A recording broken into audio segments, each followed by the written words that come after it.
about quantum chemistry. Okay, quantum chemistry. The topic of my discussion is particle in one-dimensional box. Okay. So, quantum chemistry is a very important topic in chemistry. In quantum chemistry, we specially study the microscopic particles. Microscopic particle is well known to you, electron, proton, neutrons, and other subatomic particles. Before discussing particle in one-dimensional box, I want to give you some basic about the quantum chemistry. As you know, function and operator. Okay, the function and operator. Suppose you see the function and operator. So what is function? It is the mathematical derivation and a function of momentum, spin, time, and displacement. Similarly, operator, you must know about the operator, its role, its work in quantum chemistry. Operators are different types. Among them, Hermitian operator, okay?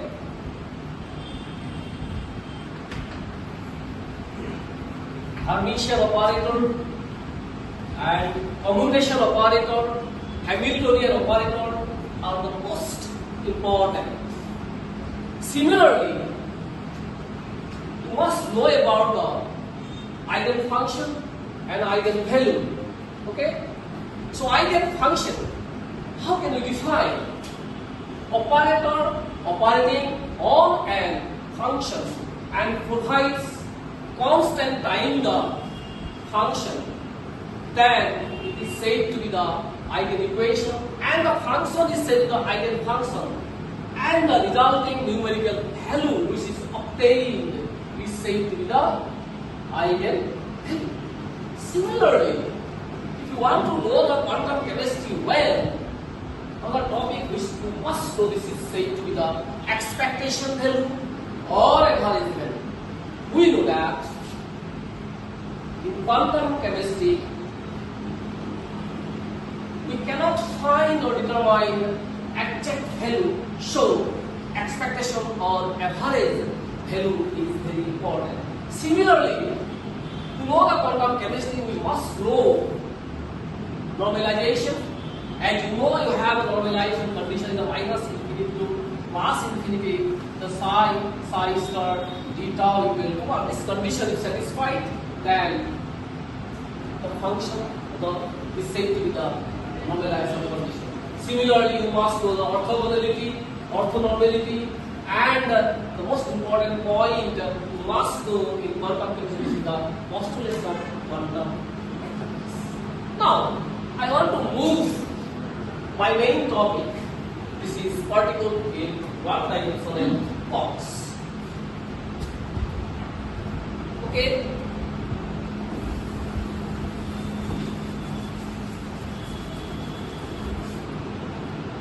So, let us consider a microscopic particle, suppose electron having mass A,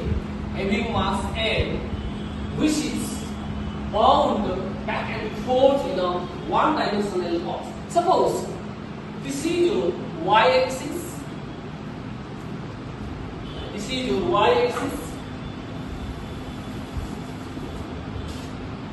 and this is your x-axis.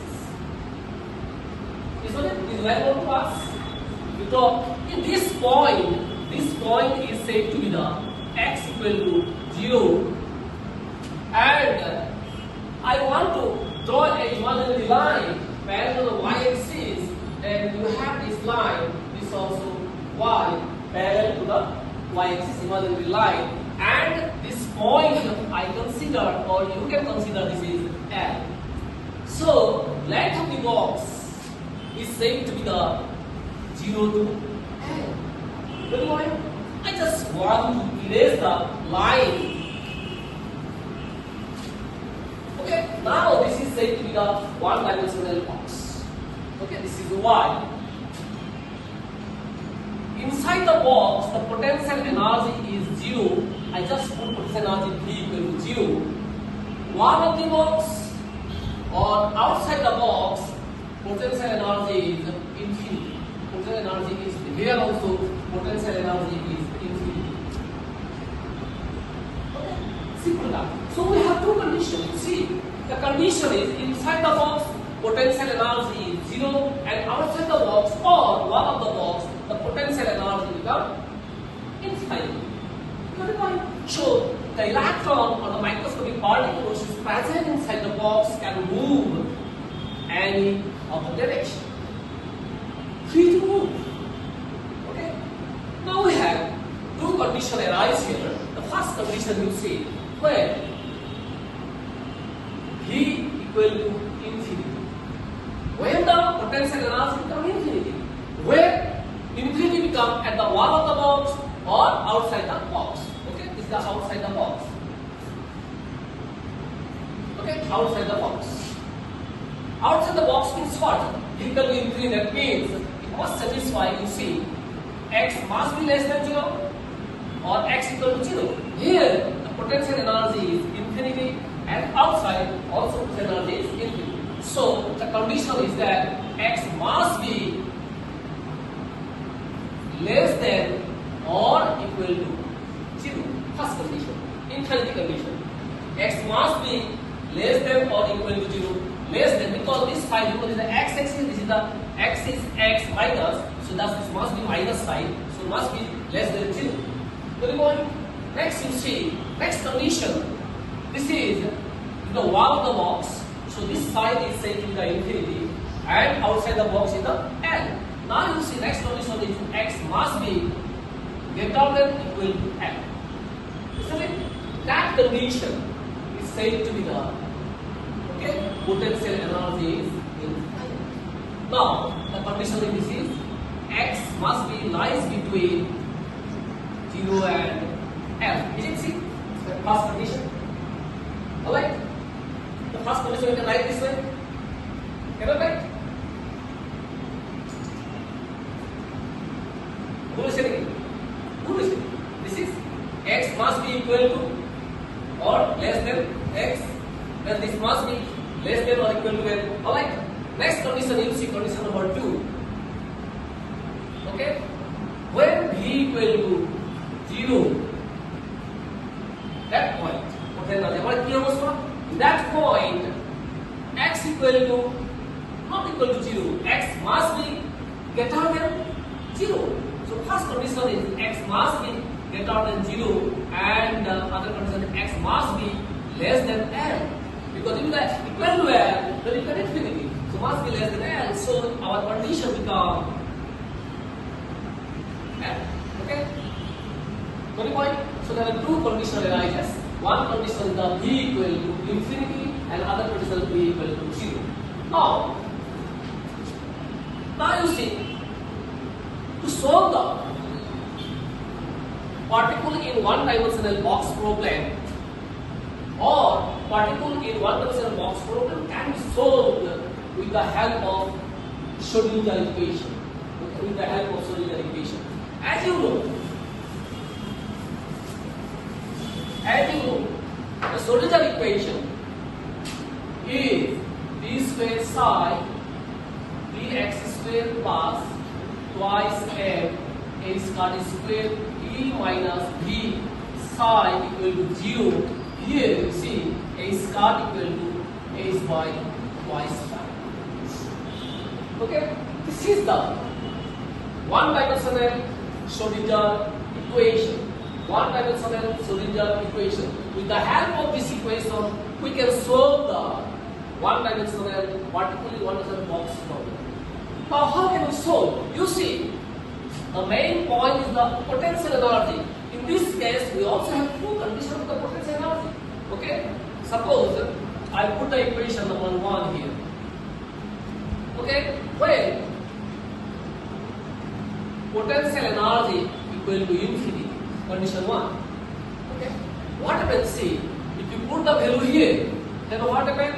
D square psi dx square plus twice m a square e minus, this is infinity, psi equal to 0. What is infinity? Can you imagine? Can you imagine infinity? Okay, it's a big and big and big value. We cannot know this value. Okay, in no way. So what you can see on deduction of this equation square.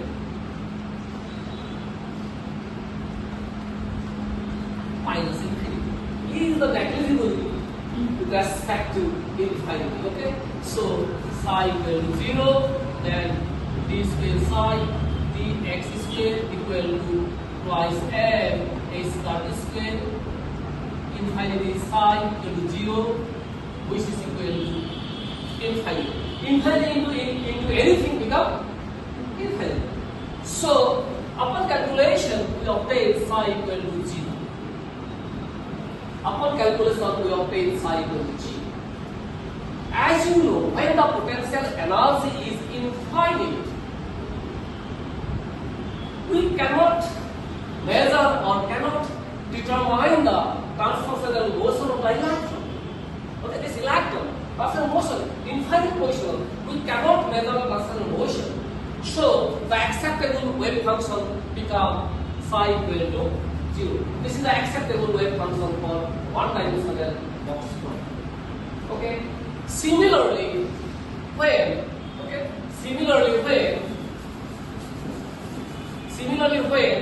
potential energy is 0, you put this value in this equation, you obtain psi dx square plus twice m a square e minus 0 psi equal to 0.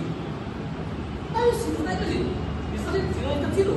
So what you can see, d square psi dx square plus twice m a square e psi equal to 0. This is the differential equation, and lots of steps are required to solve the equation. Today I am not going to the step-wise solution of this equation. Now, on solving this equation,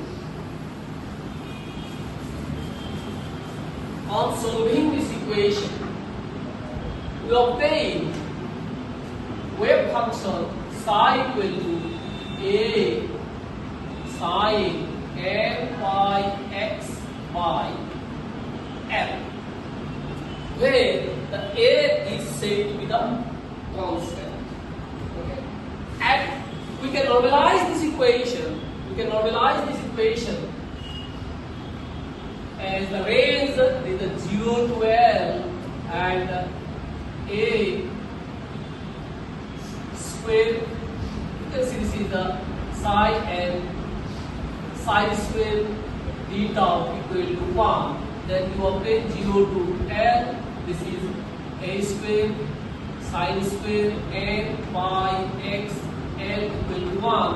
Then 1 by a square equal to 0 to L sine square n by x L. Okay? On calculation, if you add up to you will obtain a equal to root over 2 by f. On calculation, we obtain. If you add up to you the integration, it's a very simple task. You can do this, and a equal to you obtain 2 by f. Okay. So the acceptable wave function. Is for this equation. This is a particular universal box. When the potential energy is 0, we obtain this is root 2 by L. This is sine n by x L. This is the acceptable wave function for particular one-dimensional box. Okay, and you know that derivation of the Schrodinger equation is not necessary. Okay, solution is not necessary. That is why I am not giving the solution here. Now, similarly we can find the energy of the particle in one-dimensional box. This is a particular one-dimensional box, which is given by or is calculated as n equal to n square, s square, 8n l square. With the analogy of particle in one-dimensional box.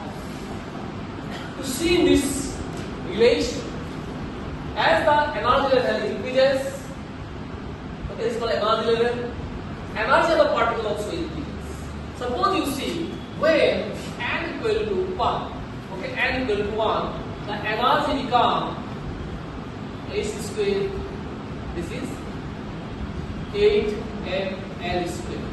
You see, this is the when n equal to 2, you obtain E2 equal to 4s square, 8ml square equal to 4E1.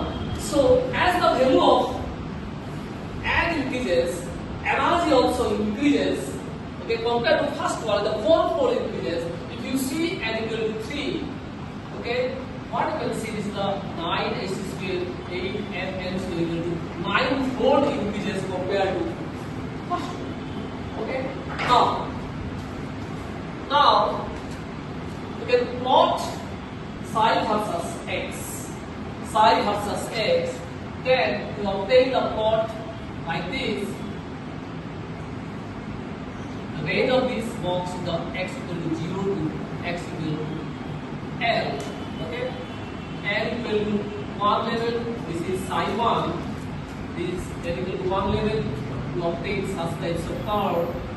Okay? N equal to 2, this is the psi 2. You obtain a wave function like this. N equal to 3, psi 3. You obtain curve like this, and n equal to 4, n equal to 4, psi 4.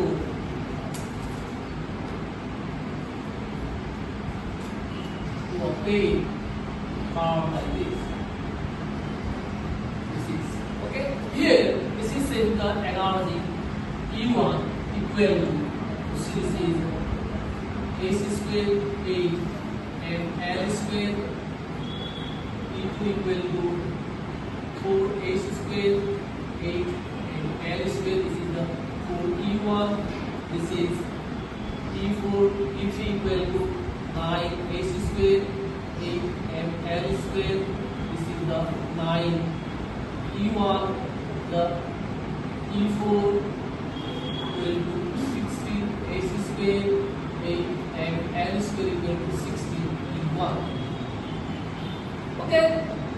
From this curve, you see here, the n equal to 1, this n equal to 1 is said to be the 0 point energy. 0 point energy. Please keep in mind, 0 point energy no longer 0. This is the value, this is E1 equal to this mass. Okay? So 0 point energy is also called the ground state of energy. Okay? Ground state of energy. As you see, as the value of n increases, okay, energy also increases. You see, when n equal to 1, energy is E1. But as the n equal to 2, energy increases 4-fold. Okay? For n equal to 3, it increases 9-fold. N equal to 4 increases 16-fold. So as the value of n increases, energy increases in many folds. Okay? Now, notes.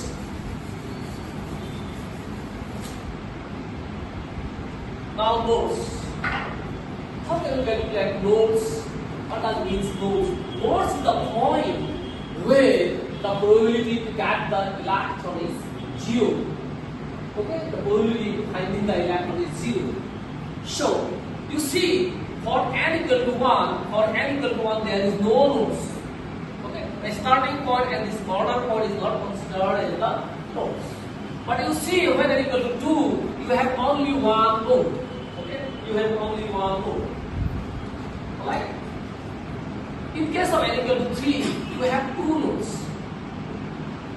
In case of n equal to 4, you have how many nodes? 3 nodes. So, mathematically, node can be determined with the help of n minus 1 formula. So, as the value of n 1, 0 nodes, n equal to 2, single nodes, n equal to 3, double nodes, n equal to 4, triple nodes. Okay, so the position of the nodes, where we obtain the position of the nodes?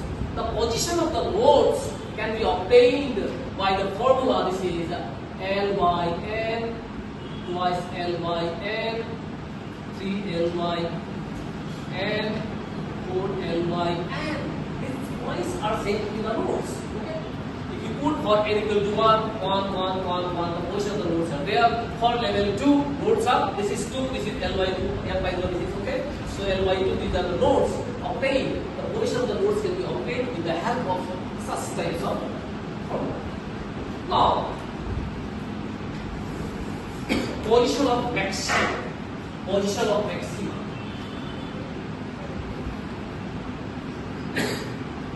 Okay, you see, for n equal to 1, the position of maximum obtained here. This is L by 2. This is the L. This is the L by 2 half.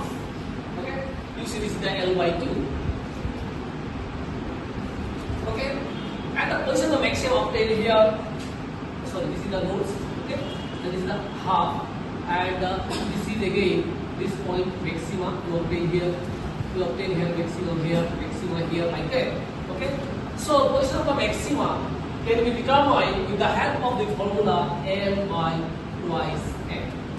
Okay, if you put n equal to 1, you obtain the maxima at the point L by 2. You see, if you put n equal to 2, you obtain L by 2 again. This is L by 2, then L by 4, and again see for another level 3, you obtain here. Okay, so this is the L by 6. So, as the value of n equal to 1, maxima is L by 2. N equal to 2, you put here, this is L by 4. N equal to 3, you obtain L by 6. N equal to 4, then you obtain L by 8. So, these are the position of the maxima. But what is the position of minima? Okay, the position of the minima. How can we calculate the minima?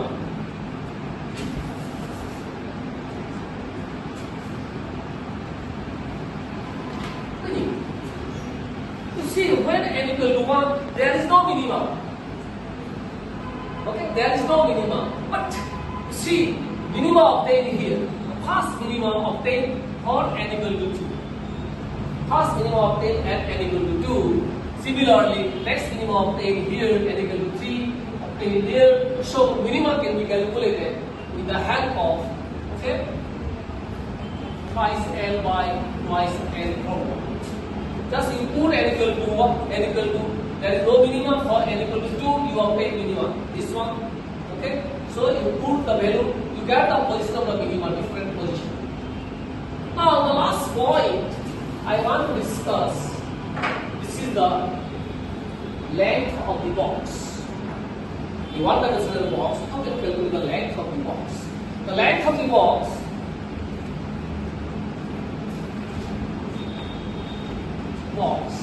and can be determined by the formula n lambda by 2. Okay, n lambda by 2. So n is going to allow level 6 task, isn't it? So when n equal to 1, the length of the box becomes lambda by 2. See, only halfway, the full wave. See, this is halfway is full wave. The halfway is the halfway, this is the lambda by 2. Isn't it? This is the lambda by 2.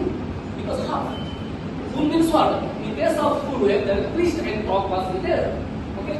Here, when n equal to 2, this is what time? This is lambda, you see? Full wave. Okay? Again, when n equal to 3, you have, this is 3 lambda by 2. This is 1.5. This is 1.5. Okay, and you see similarly n equal to 4. This is your twice lambda. So this is simple and very short form of or discussion of articulating one-dimensional box. Thank you very much.